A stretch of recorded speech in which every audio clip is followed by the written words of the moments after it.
اعوذ باللہ من الشیطان الرجیم بسم اللہ الرحمن الرحیم۔ ناظرین کرام، آج ہم آپ لوگوں کے سامنے ایک اور ویڈیو لے کر حاضر ہے۔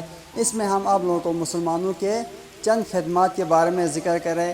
ان میں سے نمبر اور الجبرا ہے۔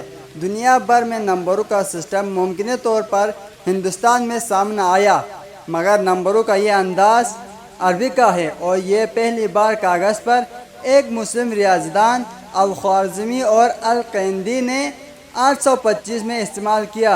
الجبرا کا نام بھی الخوارزمی کی کتاب الجبرا کے نام پر رکھا گیا، جو تاحال استعمال ہو رہا ہے۔ مسلم دنیا کا کام 300 سال بعد اطالوی ماہر فیبونیس کے ذریعے یورپ پہنچا۔ اسی طرح تکون اور الگوتھرم کی تھیوری بھی مسلم دنیا سے ہی سامنے آئی۔ تکون تھیوری کس سے کہتے ہیں؟ تکون دراصل عربی زبان کا لفظ ہے جس کا معنی ہے تین کونوں والا، یعنی آج کل کے اسلام میں سے ٹرائنگل کہتے ہیں۔ ٹرائنگل کی شکل بھی مسلم دنیا سے متعارف ہوئی ہے، جو آج کل کے ریاضی میں بہت زیادہ استعمال ہوتی ہے۔ اس کے علاوہ ٹرائنگل کی شکل کی مدد سے دنیا میں کئی بڑی بڑی عمارتیں بنائی جاتی ہیں۔ اس کے علاوہ دنیا کی سب سے بڑی عمارت یعنی برج خلیفہ بھی ٹرائنگل کی شکل پر بنی ہے۔ اسی طرح الجبرا بھی مسلم دنیا سے ہی متعارف ہوئی ہے، جو آج کل کے زمانے میں بہت سے طالب علموں کے لیے پریشانی کے باعث تو ضرور ہے، لیکن اس نے دنیا کے بہت سے معاملات کو حل کرنے میں بہت آسانی پیدا کر دی ہے۔ بن خوارزمی فن ریاضی میں بہت ہوشیار تھا۔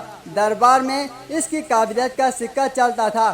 مامون رشید نے خوارزمی سے فن ریاضی پر ایک کتاب لکھنے کی فرمائش کی۔ خوارزمی نے پوری تحقیق و جستجو کے بعد 2 کتابیں مرتب کی۔ ایک علم الحساب، یہ کتاب علم ہندسہ میں ہے۔ اس میں ریاضی کے نئے نقطے بیان کیے گئے ہیں اور بہت سے نئے قاعدے اور اصول بتائے ہیں۔ مامون رشید نے بہت پسند کیا اور انعام و اکرام سے نوازا۔ دوسری کتاب الجبر والمقابلہ ہے۔ یہ اہم کتاب اپنے فن میں بے مثل ہے اور اس کتاب کو الجبرا کی بنیادی کتاب سمجھی جاتی ہے۔ سچ تو یہ ہے کہ خوارزمی الجبرا کا موجد یعنی بانی ہے۔